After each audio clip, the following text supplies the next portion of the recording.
Gloire à toi, Père éternel, gloire à toi, toi qui vis éternellement dans le cieux de cieux et ton trône et la terre et ton marchepied. Nous bénissons ton nom, toi qui nous as pas laissés orphelins, qui nous a donné son esprit, car la Bible déclare « Il est avantageux que je m'en aille, afin que le Saint-Esprit vienne, et lorsqu'il sera venu, il me glorifiera, il vous conduira dans toute la vérité, il vous convaincra du péché. » Père, merci pour ce moment béni, éternel, dans ta présence. Merci déjà de ce que tu nous as compté parmi les vivants. C'est pas que nous sommes meilleurs, mais la grâce de l'éternel nous a rencontrés en ce jour. Voilà pourquoi, oh Dieu, nous tenons à te bénir et à te remercier. Et nous voulons que cette parole que nous allons partager en ce jour, Père éternel, que cette parole soit sémée dans nos cœurs et que nos cœurs soient des terrains de terre fertile, éternel Dieu, afin que cette parole puisse produire des fruits dignes de la repentance. Que ton nom soit béni dans le nom de Jésus-Christ. Alléluia. Bonjour bien-aimés dans le Seigneur. Gloire soit rendue à Dieu pour la grâce qu'il m'accorde encore aujourd'hui de venir dans vos maisons pour partager la parole des dieux. Oui, frères et sœurs, nous avons commencé un thème depuis la semaine passée dont nous avons donné « Enseigne-nous à prier ».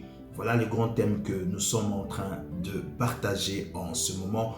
Dans le texte de base, nous le tirons dans le livre de Luc, Luc chapitre 11, dont nous considérons le 4 premiers versets que nous dit la parole de Dieu. La Bible déclare « Jésus priait en un certain lieu. Lorsqu'il eut achevé, l'un des disciples lui dit « Enseigne-nous à prier comme Jean l'a enseigné à ses disciples. » Il prit la parole et dit, « Lorsque vous priez, dites, Père, que ton nom soit sanctifié, que ton règne vienne. Donne-nous chaque jour notre pain quotidien, pardonne-nous nos péchés, car nous aussi nous pardonnons à quiconque nous offense. Et ne nous induis pas en tentation, parole du Seigneur. » Bien-aimés dans le Seigneur, nous avons commencé cet enseignement la semaine passée. Comme je l'ai dit, le grand thème, c'est « Enseigne-nous à prier ». Et si je peux parler un peu encore de ce livre de Luc, nous avons dit que le grand thème du livre de Luc, c'est « Christ l'homme ». Cette lettre a été rédigée environ l'an 60 par un bien-aimé dénommé Luc, médecin de carrière et compagnon d'œuvre de l'apôtre Paul. Oui, frères et sœurs, nous avions essayé par rapport à ces portions des Écritures, essayer d'expliquer certains points que nous avons rencontrés, et nous avions dit que dans le premier verset déjà de notre texte de base, le disciple n'avait pas fait une demande égoïste ni individuelle, mais que sa demande était collective. Nous avions dit aussi que la demande du disciple n'était pas que le Seigneur leur apprenne à être riche ou à faire des miracles, mais à leur enseigner à prier, parce que la prière même est la source de la bénédiction. Voilà pourquoi nous avions dit, même évoqué le texte de notre bien-aimé frère Jacques 4, le verset 2 à 3, qui dit « Deux choses, vous ne recevez pas parce que vous ne demandez pas, et vous ne recevez pas parce que vous demandez mal dans le but de satisfaire vos passions ou vos convoitises. » Et là, nous avions dit une prière mal exprimée ayant de motivation personnelle et individuelle, c'est ou intérêt personnel, cette prière n'aboutisse pas à l'accomplissement. Et nous avions montré que lorsque nous parlons de la prière doit rencontrer le cœur des dieux, nous avions parlé de l'exemple de la sœur Anne qui pria et que la prière de Anne a rencontré le cœur des dieux et Dieu lui a béni en lui donnant un fils du nom de Samuel. Pourquoi? Parce que en cette période-là, la Bible déclare clairement que la parole de Dieu était rare et les visions n'étaient pas fréquentes. Oui, frères et sœurs, nous avons essayé de parler de ces deux mots qui se trouvent dans notre texte ou dans notre thème. « enseigne-nous à prier. Et nous avions dit qu'enseigner, c'est faire savoir quelque chose à quelqu'un, transmettre à un élève de façon qu'il comprenne et assimile des connaissances. Et nous avons dit prier est un dialogue, est une conversation. Elle n'est pas un rite, elle n'est pas une récitation, une pensée pieuse, mais c'est un dialogue, un moment où l'homme est en train de parler avec son Dieu. Nous avons souligné le point en disant que la prière a un impact considérable dans nos vies. Cet impact peut être d'ordre physique ou encore spirituel. Voir que par la prière, les démons ou les démoniaques sont délivrés, les malades sont guéris, le paralytique marche et les stériles enfantent. Frères et sœurs, la prière a une puissance. Frères et sœurs, avant de parler de quelques leçons précieuses que j'ai évoquées 2 points la semaine passée, j'ai d'abord dit un point très important, c'est que Christ n'a pas commencé à parler de la prière, mais il s'est d'abord impliqué lui-même. Donc, je disais la semaine passée, je ne peux pas parler d'une discipline si moi-même je ne m'applique pas en cela.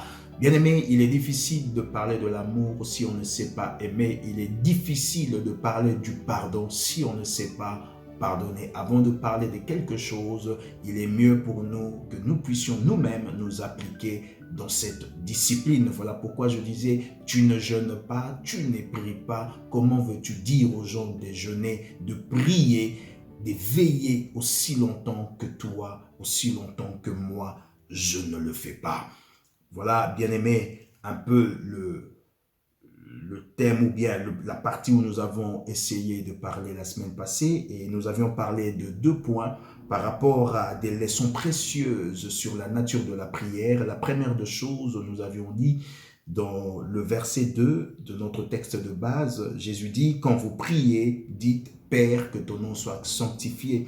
Et nous avons parlé aussi de Matthieu 6, le verset 9, où Jésus dit, lorsque vous priez, dites donc. Et nous avons dit que la conjonction donc marque la conclusion d'un raisonnement, la conséquence d'une assertion ou encore une déclaration. Et le premier point que nous avions dit la semaine passée, la prière est fondée sur la relation avec Dieu, Père de tous ceux qui ont accepté Christ comme Sauveur et Seigneur. Bien-aimés dans le Seigneur, pour avoir une relation avec Dieu, pour prier, il est important que Dieu soit notre Père. Parce que la Bible nous le dit que Dieu ne répond pas à la prière ou à la demande des méchants. Donc le premier point, que nous devons être des enfants de Dieu. Voilà pourquoi Jean 1, 12, 13 dit « Mais à tous ceux qui l'ont reçu, à ceux qui croient en son nom, elle a donné le pouvoir de devenir enfants de Dieu. » Nous ne sommes pas enfants de Dieu, bien-aimés, par la volonté du sang, ni de la chair, ni de l'homme. Si tu es enfant de Dieu, si je le suis, c'est par la volonté de notre Dieu qui a décidé que nous soyons enfants de Dieu en acceptant, bien sûr, Christ comme Seigneur et Sauveur. Voilà pourquoi, bien-aimés, je disais que la crise que nous avons actuelle n'est pas la crise sanitaire, n'est pas la crise budgétaire ni économique, mais c'est la crise de l'identité. L'homme ne sait pas qui il est. Bien-aimé, il est important que nous puissions connaître notre position et qui nous sommes, parce que nous avons dit la position d'un enfant, la position de quelqu'un amplifie même le degré de sa demande. Lorsque quelqu'un est enfant de Dieu, lorsqu'il demande à son Père, bien-aimé, son Père réagit directement pour lui accorder ce qu'il lui demande. Et nous avions dit, frères et sœurs, le deuxième point que nous avions partagé la semaine passée, nous avions dit que la prière implique tout d'abord une attitude d'adoration. Dans notre texte de base, toujours dans son verset 2, la Bible le dit clairement, que ton nom soit sanctifié. En sanctifiant le nom de l'Éternel, bien-aimé, c'est tout d'abord une attitude d'adoration. Que ton nom soit sanctifié, c'est une reconnaissance à la sainteté absolue de Dieu dans tout ce qu'il fait et tout ce qu'il est. Voilà un peu ce que nous avions parlé et nous avions dit aussi que sanctifier veut dire mis à part. Nous devons mettre Dieu à part. Ce que Jésus voulait nous enseigner, c'est que nous devons dissocier le nom de l'Éternel. En d'autres termes, respectons le nom de Dieu. Nous ne pouvons pas dire que nous sommes des dieux, nous sommes enfants des dieux, si nous sommes encore dans des combines, si nous sommes encore dans tout ce qui n'honore pas son nom. C'est un peu la synthèse de ce que nous avions parlé la semaine passée.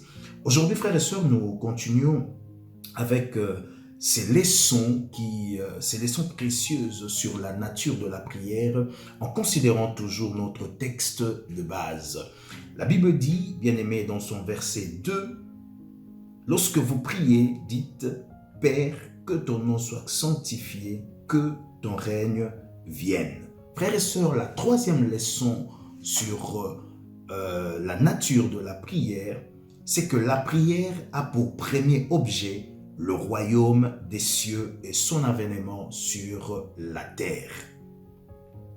Frères et sœurs, lorsque nous lisons Jacques souligne que nous ne recevons pas parce que le but de nos prières est pour satisfaire nos convoitises. Or, Christ dit que ton règne vienne. Frères et sœurs, le premier objet, ou encore dirais-je, la priorité dans la vie d'un enfant de Dieu, c'est d'inviter le règne de son Père et sa manifestation divine dans sa sphère, ou encore dirais-je, dans le domaine de son activité.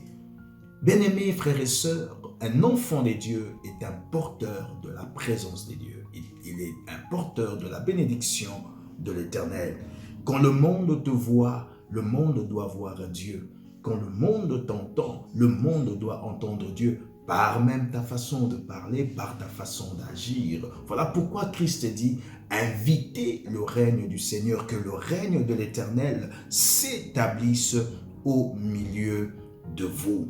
Matthieu 6, 10 enchérit encore ce que Luc n'a pas dit dans son chapitre 6, le verset 10, que ton règne vienne, que ta volonté soit faite sur la terre comme au ciel. Non pas seulement que le règne de l'Éternel doit s'établir, mais que ce règne soit accompagné de la volonté des dieux dans les cieux et que cela soit manifesté sur la terre. Frères et sœurs bien-aimés, le monde s'émeurt, il soupire, les âmes sont dans la perdition et les enfants du royaume, frères et sœurs, sont préoccupés par des futilités. Bien-aimés, nous sommes là, enfants de Dieu.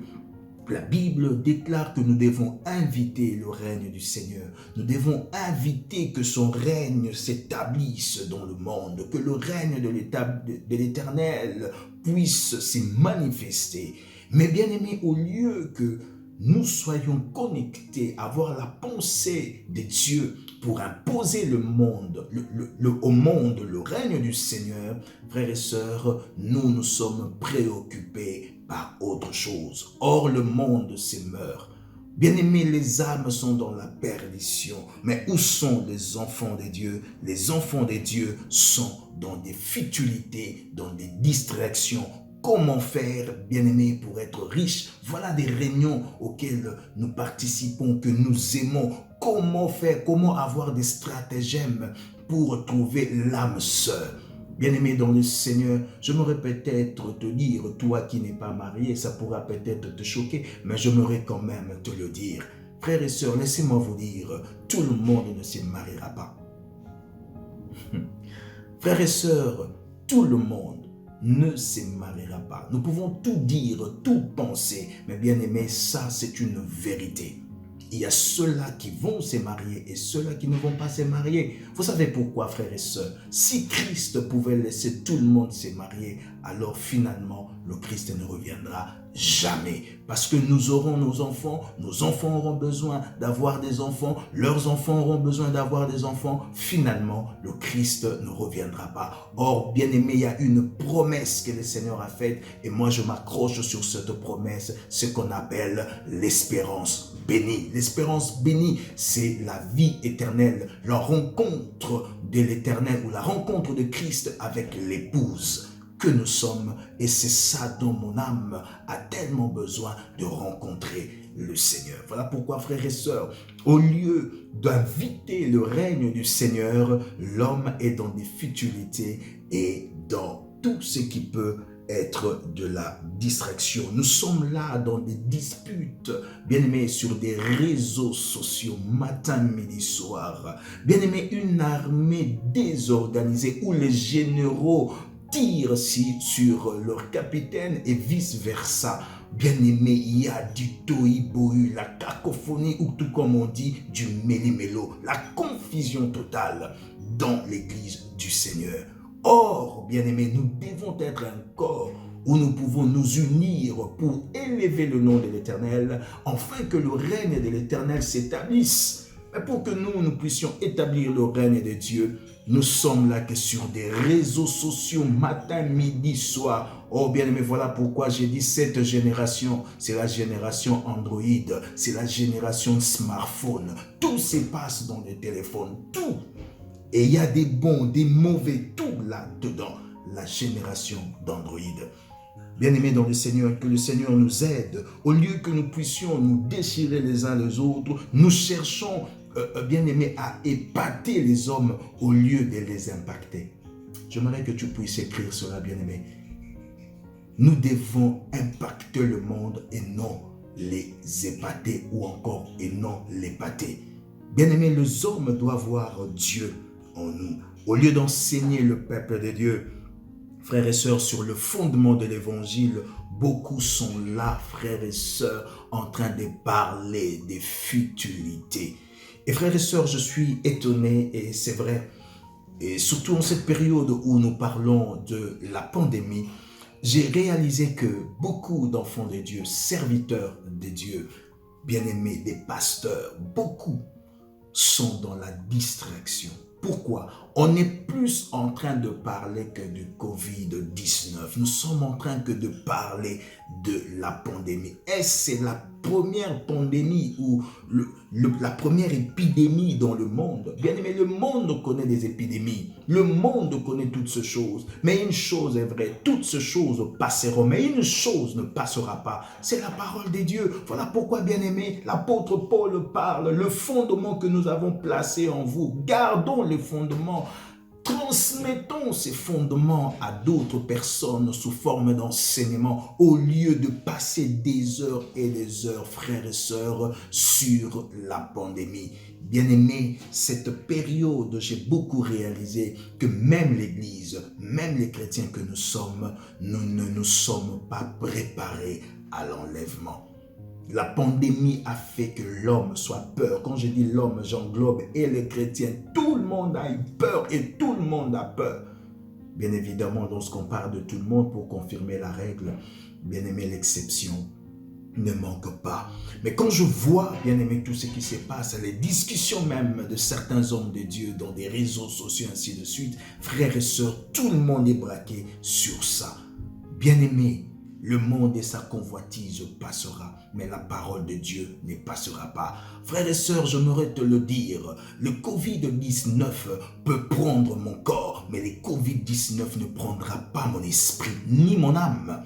Il peut prendre mon corps, mais pas mon âme, pas ma vie, pas mon esprit, parce que la Bible nous le dit. Nous sommes esprits, nous sommes des dieux. Lorsque nous recevons Christ Jésus comme Sauveur et Seigneur, bien-aimé dans le Seigneur, peu importe ce qui peut m'arriver, peu importe la situation par laquelle je passe, Dieu reste Dieu. Même si la mort peut prendre ma chair, mais mon esprit ne mourra jamais. Frères et sœurs, il est important que nous puissions comprendre ces choses, afin de vivre selon la pensée de Dieu, d'imposer le règne du Seigneur sur la terre. Et c'est ça qui m'a fait même dire que oui, parmi nous, parmi les serviteurs de Dieu, parmi les hommes, il y a encore de ceux-là qui ont le souci de la vie, le souci du siècle présent, attaché à ces choses qui font que lorsqu'on a parlé du problème de la pandémie, tout le monde a eu peur et tout le monde a pensé ce qu'il pouvait penser. Frères et sœurs, les sectes augmentent, ils deviennent de plus en plus visibles, ils prennent de l'ascension dans nos villes et on est là. nous ne bougeons pas. Nous n'arrivons pas à invoquer la présence de Dieu, à demander que le règne de l'Éternel s'établisse parmi nous. Bien-aimés, il y a de ceux-là qui prennent des décisions sur nous dans les parlements dans le monde entier. Ils votent de lois. Oh frères et sœurs, laissez-moi vous dire, les parlements dans le monde entier, dans certains pays, votent de lois, même frères et sœurs, sur l'âge de la sexualité de nos enfants mineurs. Eux sont là en train de décider, de voter des lois pour dire à 12 ans, à 11 ans, à 10 ans, c'est tout à fait normal qu'une fille ou un garçon mineur puisse avoir des relations sexuelles. Frères et sœurs, cela n'est pas normal. Ils votent de lois en faveur des homosexuels et nous sommes là, nous regardons. Au lieu de demander le règne du Seigneur. Quand le règne de l'Éternel s'établit, bien-aimé, au milieu de nous, bien-aimé, la délivrance est là. Les spirituels influencent le visible. Que le Seigneur, frères et sœurs, nous aide. Vous savez quoi, frères et sœurs? Il y a des pandémies. Il y en a. Bien-aimé, vous savez, selon le rapport de l'OMS, je pense de l'année passée, bien-aimé, chaque année, la grippe seulement, la grippe saisonnière, tue des milliers de personnes. Mais je n'ai jamais vu l'Église se lever pour prier pour la grippe saisonnière. Il y a tant de maladies, il y a des cancers et toutes ces choses. Apparemment, en cette période, nous avons tout oublié. On dirait, c'est comme si toutes ces maladies n'existent plus. Bien-aimés, comprenons le temps auquel nous sommes, afin que nous puissions travailler pour que le Seigneur puisse nous aider. Bien-aimé, la prière a un impact considérable, une influence invisible pour booster le visible. Voilà pourquoi, bien-aimé dans le Seigneur, lorsque Christ parle que le règne de l'Éternel vienne, parce que ce n'est qu'un homme qui doit être en relation avec Dieu pour demander le règne de Dieu sur la terre. Si nous ouvrons nos Bibles dans le livre de Ézéchiel, le chapitre 22, nous considérons le verset 23 au verset 30. La Bible déclare, « La parole de l'Éternel me fut adressée en ces mots. Fils de l'homme, dis à Jérusalem, en d'autres termes, parle aux églises, parle aux hommes de Dieu, aux serviteurs, parle aux fils, à mes fils et à mes filles. Tu es une terre qui n'est pas purifiée, qui n'est pas arrosée de pluie au jour de la colère. Ces prophètes conspirent dans son sein comme des lions réjouissants qui déchirent leur proie. Ils dévorent leurs âmes, ils s'emparent des richesses et de choses précieuses. Ils multiplient les veuves au milieu d'elles. Bien-aimés, j'aimerais d'abord mettre une virgule, essayer de parler. Vous savez, frères et sœurs, quand j'étais en train de lire ces passages, je me suis vraiment beaucoup posé des questions et cet événement, je le vis et nous les vivons en cette année ou en cette période ou encore à cette génération. Cette génération, frères et sœurs, nous voyons tellement de prophètes. Et frères, des fois je me pose des questions lorsque l'on parle des prophètes. Bien-aimés, je ne sais pas. Les prophètes sont là et j'aimerais même dire nous sommes fatigués, vraiment fatigués. Nous entendrons que de prophéties que tu auras un mariage, tu auras des enfants, des prophéties du genre, tu vas aller en Europe, tu iras aux États-Unis. Frères et sœurs, rare de ce que j'ai entendu dire, tu iras dans un village au fin fond de l'Afrique. Je n'entends pas des genres de messages que tu te comportes mal, répands-toi. Bien-aimé, il n'y a que des prophéties sur des voyages, sur les mariages ou encore des enfants. Et là, je me pose la question, Dieu se limite que sur ces choses-là? Et je me rappelle encore d'une prophétie, quelqu'un pouvait dire, tu auras un enfant. Un prophète qui disait à une femme, tu auras un enfant. Si ce n'est pas une fille, ça sera un garçon. Bien-aimé, en quoi cela est une prophétie?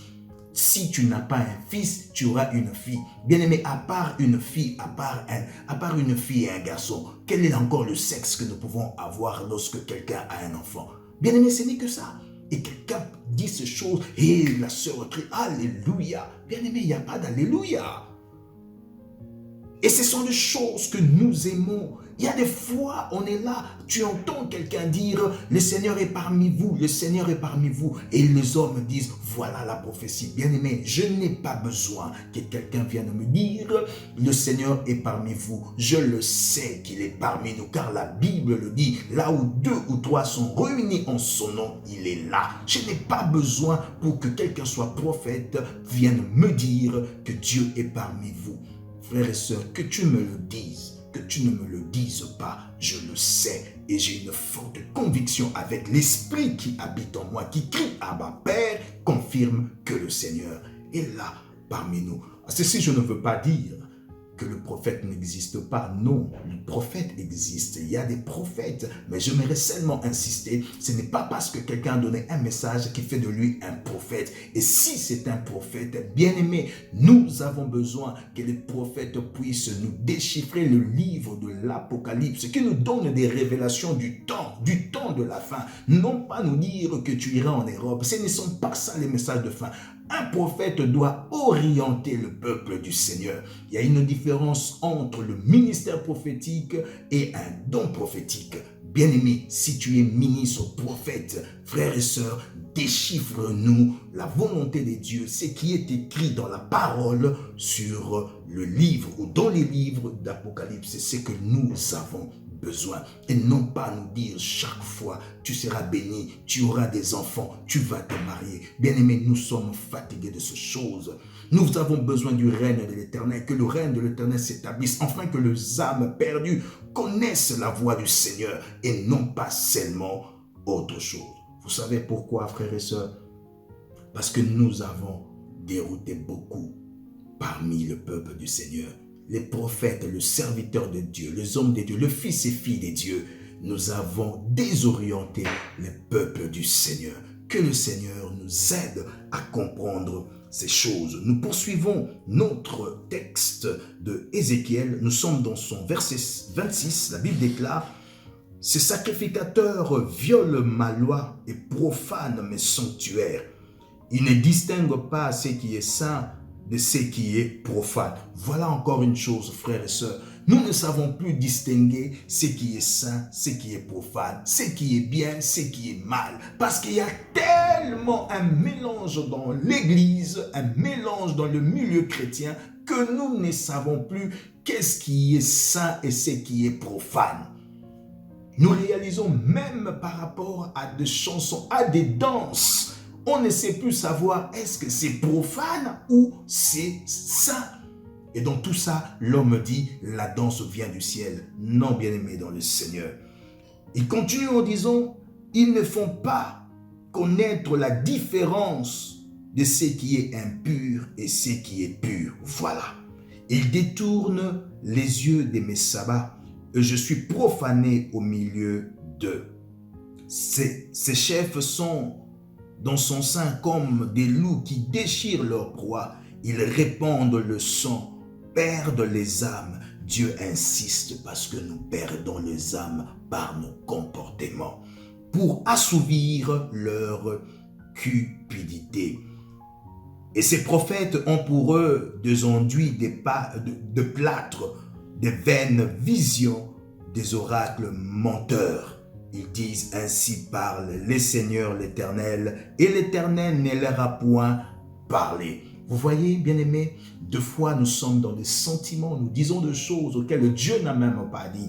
Et ça, Dieu dit, nous sommes en train de le profaner par des enduits de plâtre. Bien-aimés, combien, la Bible même le dit, il dit, ce que j'ai contre toi, c'est que tu as laissé Jézabel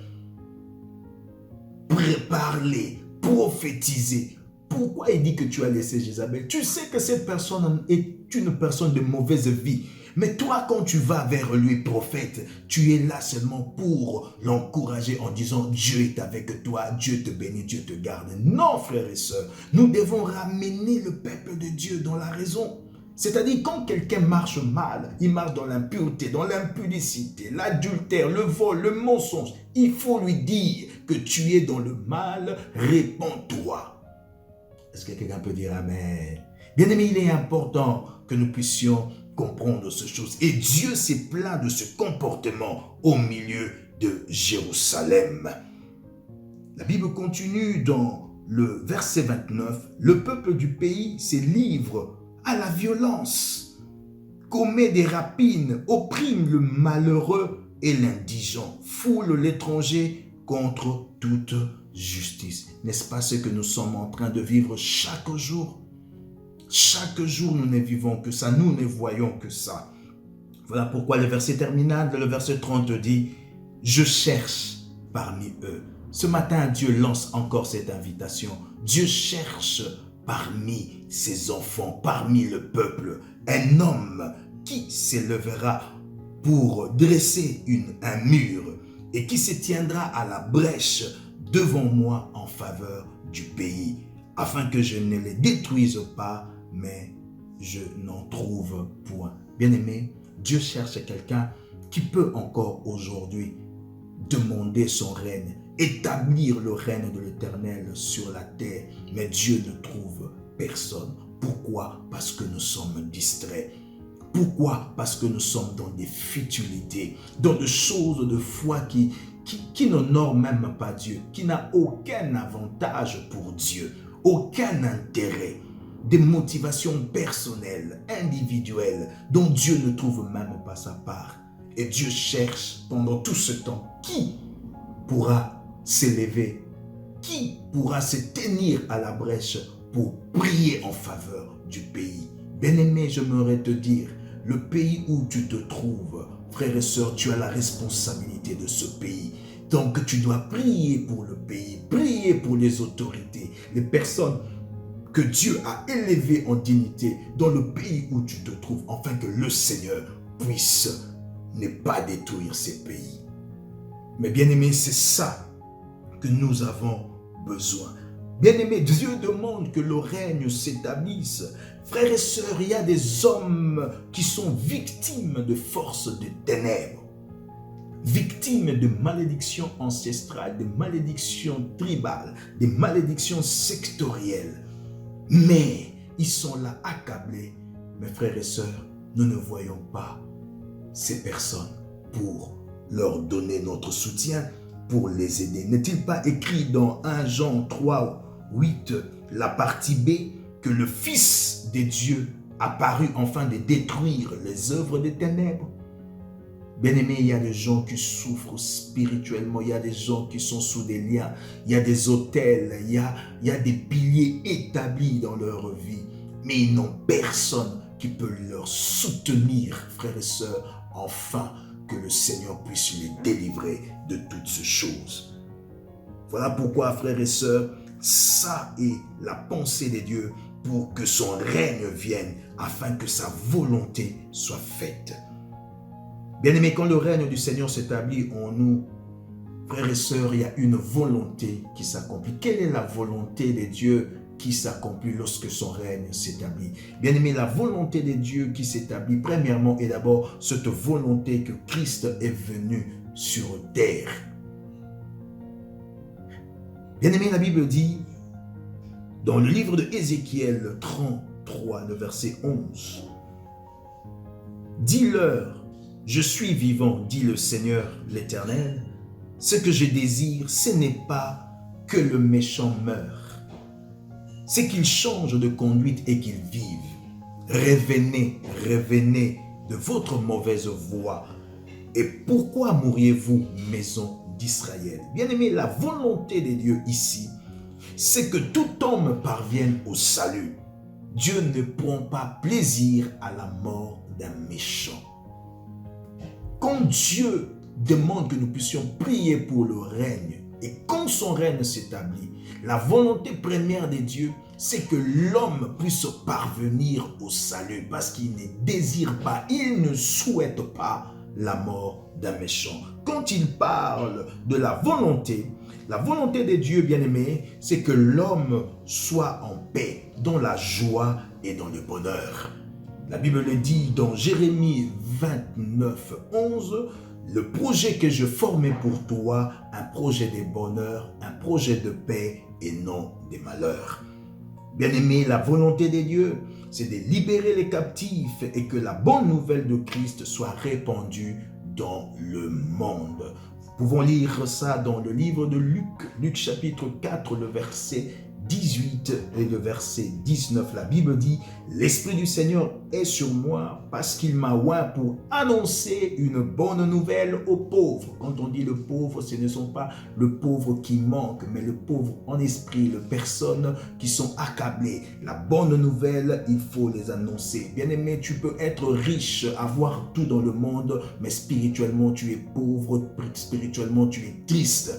Dieu est venu, Christ, par la personne de Jésus-Christ, pour annoncer la bonne nouvelle aux pauvres. Il m'a envoyé pour guérir ceux qui ont le cœur brisé, pour proclamer aux captifs la délivrance et aux aveugles le recouvrement de la vue, pour envoyer libres les opprimés, pour publier une année de grâce du Seigneur. C'est ça, bien-aimé, la volonté de Dieu. Libérer les captifs et que la bonne nouvelle de Christ soit répandue dans le monde. Bien-aimé, nous devons plus considérer l'intérêt du royaume, c'est-à-dire gagner les âmes, de prier pour l'unité, prions pour l'amour, frères et sœurs. Mais hélas, dans nos églises, cela n'est pas la priorité et encore moins d'actualité parmi les enfants de Dieu. Frères et sœurs, que le Seigneur nous aide à comprendre cette volonté de Dieu. Lorsque le règne de l'Éternel s'établit, la volonté qui s'accomplit, c'est que les hommes parviennent au salut, de libérer les captifs. C'est à ça que Dieu nous demande de faire.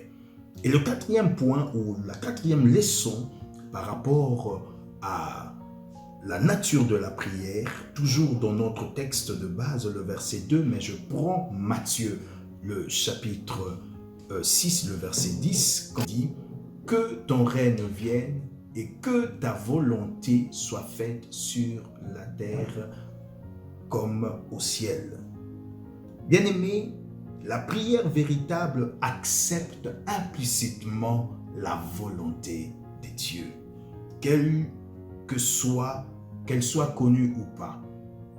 Je disais, le quatrième point, la prière véritable accepte implicitement la volonté de Dieu, qu'elle soit connue ou pas. Bien-aimé, c'est ici le plus grand problème que nous pouvons avoir en tant qu'enfants de Dieu.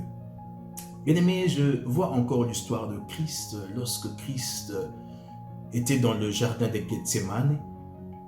La Bible dit que Christ s'éloigna pour prier. Vous pouvez lire ça dans Luc 22, 41, 42. Il s'éloigna, bien-aimé, pour prier. Et là, il demande à Dieu en disant, « Seigneur, si cela est possible, Père, éloigne cette coupe de moi. Mais toutefois, pas ma volonté, mais que ta volonté soit faite. » Frères et sœurs, si nous essayons de voir cela, nous comprenons premièrement que Christ n'a pas voulu que sa volonté soit faite, mais il a voulu plus que la volonté de Dieu s'accomplisse dans sa vie. Connaissait-il la coupe qu'il devait boire ou pas? Oui, Christ connaissait la coupe qu'il devait boire. Il le savait. Voilà pourquoi j'ai dit que la volonté de Dieu, nous devons l'accepter. La prière véritable accepte implicitement cette volonté du Seigneur, qu'elle soit connue ou pas. Nous devons l'accepter. Nous devons nous soumettre à la volonté de Dieu. Bien-aimé, Christ savait le moment difficile qu'il devait passer.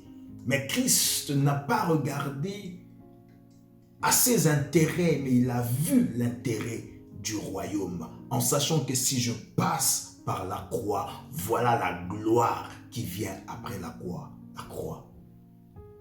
La Bible dit dans le livre de Philippiens, il s'est humilié, prenant la forme de l'homme, acceptant la mort, non pas n'importe quelle mort, mais la mort pendue au bois.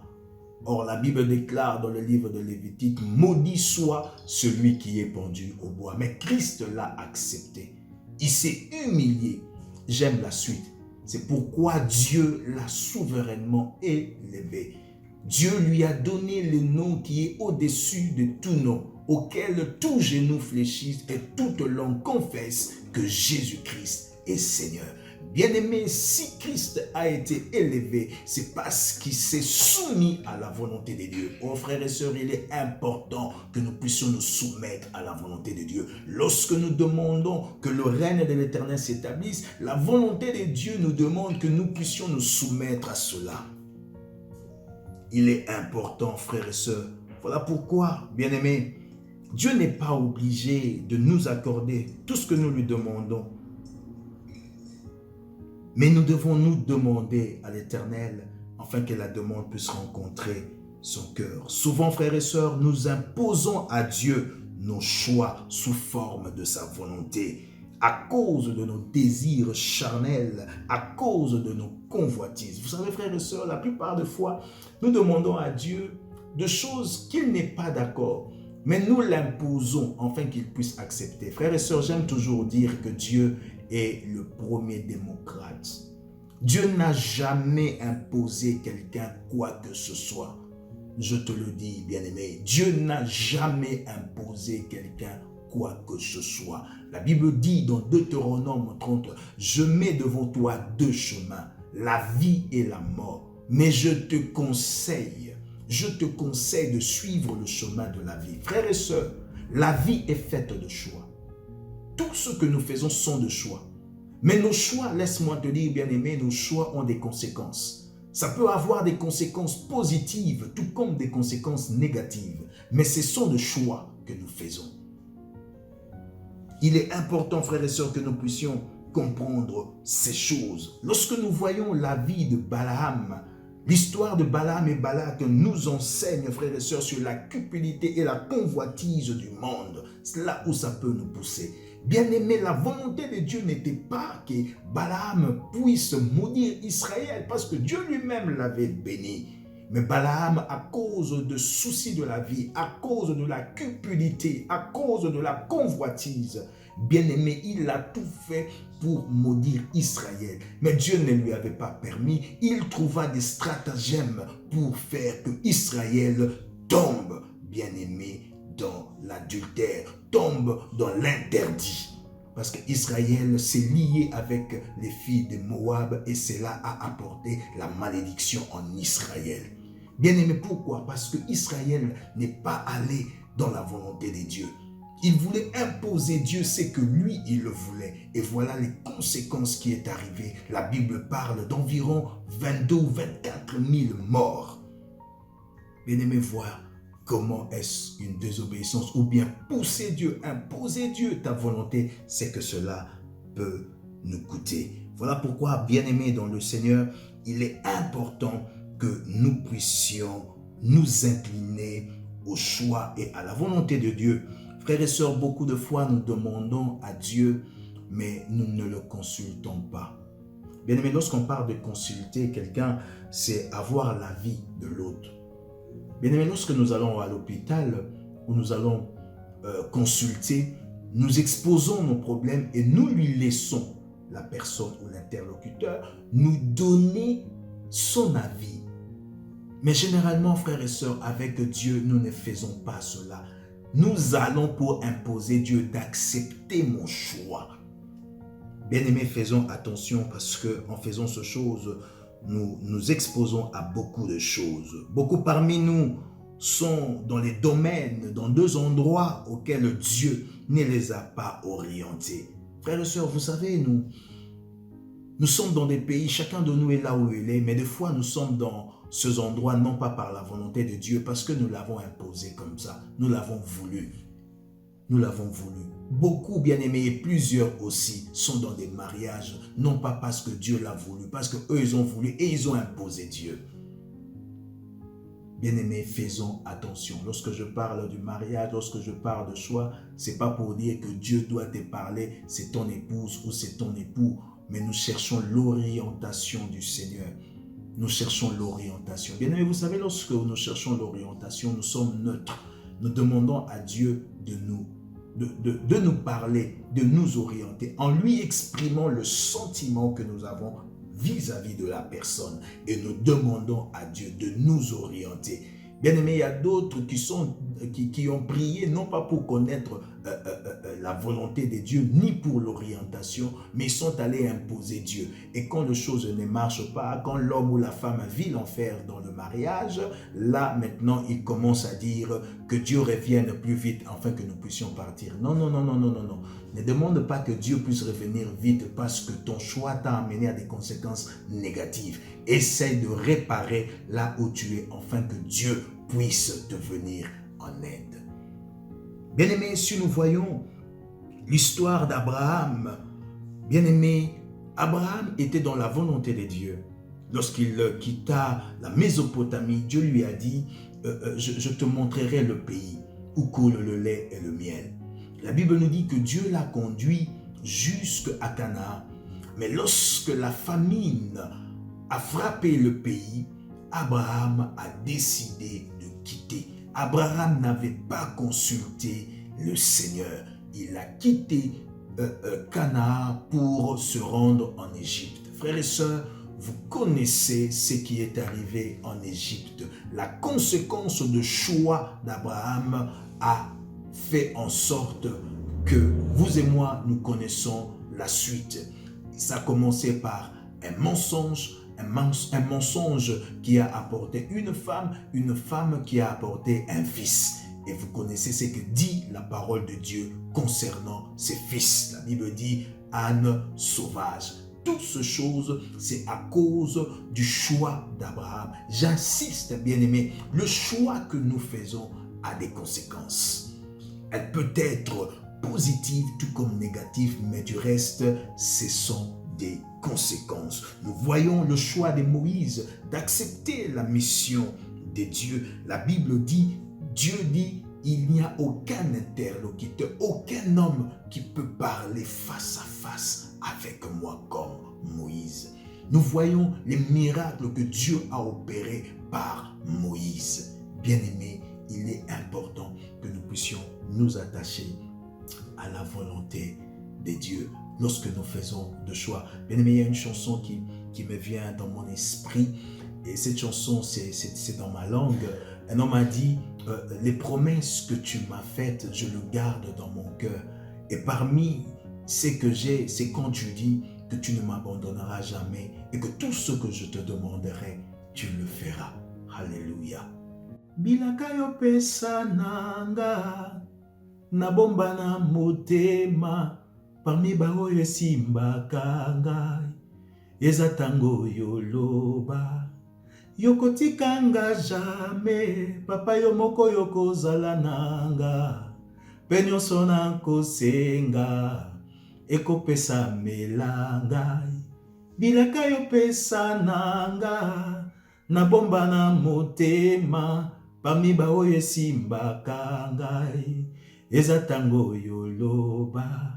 Yokotikanga jamais, papa yo moko yokozala nanga, pe nyonso nakosenga, ekopesa melanga, fongolelanga lola, natomboli maboko, salelanga bika mwana yoe, nalingi namona, pasolelanga lola, natomboli maboko, salelanga bika mwana yoe, nalingi namona. Oh bien-aimés, vous savez, lorsque nous nous accrochons à la volonté de Dieu, frères et sœurs, tout ce que nous lui demandons, la Bible le dit, il fera. L'essentiel, que la volonté de Dieu s'accomplisse en nous. Car la volonté de Dieu, frères et sœurs, peut être un risque, mais jamais un danger. J'aimerais que tu retiennes cela. La volonté de Dieu peut être un risque, mais pas un danger. Vous savez, frères et sœurs, je vais donner un exemple simple. Je me retrouve sur une montagne. Si mon papa à moi, ou mes frères et sœurs me disent, ou même mon épouse, saute chérie, je ne sauterai pas. Je ne sauterai pas parce que je ne sais pas où je vais descendre ou quel sera l'impact de ma chute. Mais si le Seigneur, le Dieu de gloire, me dit, jette-toi, frères et sœurs, ça peut être un risque parce que je ne sais pas ce qui peut arriver. Mais le risque de Dieu est sans danger. Voilà pourquoi, frères et sœurs, nous devons nous accrocher à la volonté de Dieu parce que lorsque nous sommes dans la volonté de Dieu, quoi que ce soit qui peut arriver, Dieu sera là pour nous secourir. Bien-aimés, nous voyons, à cause du choix de l'homme, le choix de David, bien-aimé, pour l'adultère, a connu des conséquences négatives au sein de sa propre famille. Lorsque David a fait le choix de prendre la femme d'Uri. Bien-aimé, quand vous lisez la parole de Dieu, la Bible dit le seul péché de David. Le péché de David, c'est de prendre la femme d'Uri. Même lorsque vous regardez dans la généalogie de Christ, quand on parle de Salomon, on dit toujours David engendra Salomon de la femme d'Uri. C'est-à-dire, on n'a pas dit la femme de David, non, de la femme d'Uri. Pourquoi? Parce que David avait fait le choix de prendre celle qui n'était pas pour lui. Il a pris la femme de l'autre et a tué cet homme. Voilà pourquoi, bien-aimé, il y a eu des conséquences négatives dans la famille de David. Il y a eu l'épée qui est entrée, il y a eu l'inceste à cause du péché de David. Frères et sœurs, les péchés a des conséquences. Le péché a des conséquences. Voilà pourquoi faisons bien le choix. Cherchons la volonté du Seigneur et non pas notre propre volonté. Souvent, bien-aimés, nous tombons dans ce qu'on appelle la volonté permissive et non la volonté parfaite de Dieu. Bien-aimés, quand on parle de la volonté permissive de Dieu, c'est par ici que je vais atterrir. La volonté permissive est celle que l'homme veut et que Dieu permet. Et cette volonté, bien-aimée, les conséquences nous comblent. La volonté permissive. La volonté permissive, c'est ce que l'homme veut et Dieu permet. Et l'on parle de la volonté parfaite de Dieu et cette volonté est celle que Dieu veut et que l'homme se soumet. Les conséquences, comme je le disais, sont sans danger. Suivre le Seigneur, frères et sœurs, est un risque, mais pas un danger. Soyons plus dans la volonté parfaite de Dieu. Quand nous prions, nous demandons que le règne de l'Éternel s'établisse. Et si nous sommes dans la volonté parfaite de Dieu, cette volonté s'accomplira. Cette volonté se manifestera sur la terre. Bien-aimés dans le Seigneur, voilà pour aujourd'hui là où nous pourrons nous arrêter avec ces 2 points, frères et sœurs, que nous avons rajoutés aux 2 points que nous avions parlé la semaine passée. Dans le 3e point, pour rappel, j'aimerais simplement dire que la prière a pour objet, ou premier objet, le royaume des cieux et son avènement sur la terre. Et le 4e point, nous avions dit que la prière accepte implicitement la volonté de Dieu. Que le Seigneur te bénisse. Mais j'aimerais prier pour quelqu'un avant de clôturer. Tu sais, frères et sœurs, que tu te vois aussi que tu fais partie de cette génération Android. Tu vois que tu fais aussi partie de cette génération qui est dans des futilités au lieu l'essentiel sur le règne de l'Éternel s'établir sur la terre. Quand tu essaies de voir ta vie, oui, tu peux te dire, c'est vrai, si le Christ venait aujourd'hui, je n'irai pas, parce qu'on ne sait plus savoir si c'est bien ou si c'est saint ou c'est profane, si c'est pur ou impur. Bien-aimé, peut-être que tu es là, tu as dit oui. Peut-être que c'est que je vis. J'ai fait le choix aujourd'hui. Je suis en train de pleurer. Je suis triste à cause de mes choix. J'aimerais te dire, bien-aimé, Dieu n'abandonne personne. Dieu est avec nous. Dieu nous soutient. J'aimerais simplement que tu pries avec moi. Et je vais prier. Père, tu es Dieu, tu es bon. Nous venons encore en ce jour, ô Dieu, devant toi et dans ta présence. Nous avons écouté ta parole et nous avions compris, Éternel notre Dieu, que la plupart de fois, nous n'avons pas cherché le règne du Seigneur. Nous sommes allés dans des futilités, cherchant, Éternel Dieu, comment être riche, comment trouver des stratégies pour avoir tel domaine, telle chose, être grand dans ce monde. Seigneur, nous nous sommes trompés de cible, nous nous sommes trompés de devoir, mais nous venons auprès de toi afin que tu puisses nous orienter. S'il te plaît, Père, pardonne-nous. Seigneur éternel, Dieu, nous n'avons pas cherché ta volonté. Nous avons cherché à ce que nos désirs soient accomplis, nos convoitises et non pas la volonté de Dieu. Mais en ce jour éternel, nous avons compris ta parole. Éternel notre Dieu, nous nous retrouvons dans des mariages, nous nous retrouvons dans des domaines, dans des pays que tu ne nous avais pas envoyés, où tu ne nous avais pas orientés. Mais nous sommes allés, éternel Dieu, par souci de la vie, nous sommes allés parce que nous avons fait des choix et ce choix a apporté des conséquences négatives. Père, s'il te plaît, pardonne. N'est-ce pas toi qui dis que tu ne nous abandonneras point? Éternel notre Dieu, fais-nous du bien. S'il te plaît, pardonne-nous. Aide-nous, Seigneur notre Dieu, afin que nous puissions relever la tête et marcher comme tu le désires. Merci pour ton amour. Merci pour tes biens et hauts faits.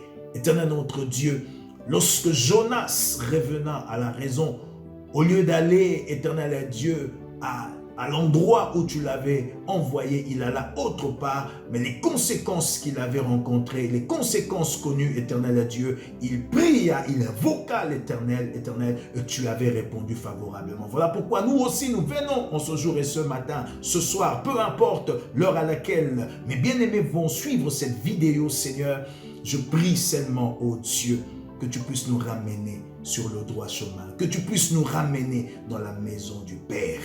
Merci pour ton amour, merci pour tes biens et hauts faits. Que l'honneur et la gloire, Seigneur, ne reviennent qu'à toi aujourd'hui et pour toujours.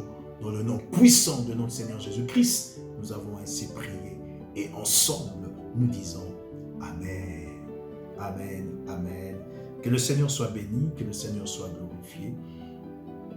Que l'honneur et la gloire reviennent à l'Éternel bien-aimé. Cherchons l'Éternel pendant qu'il se trouve. Conformons-nous à la parole de Dieu. Et Dieu nous fera du bien. Soyez bénis dans le nom puissant de notre Seigneur Jésus-Christ. Amen. Soyez bénis. God bless you. Personne ne peut, personne ne le fera. Oh, oh, oh, oh, oh. La puissance dans le nom de Jésus.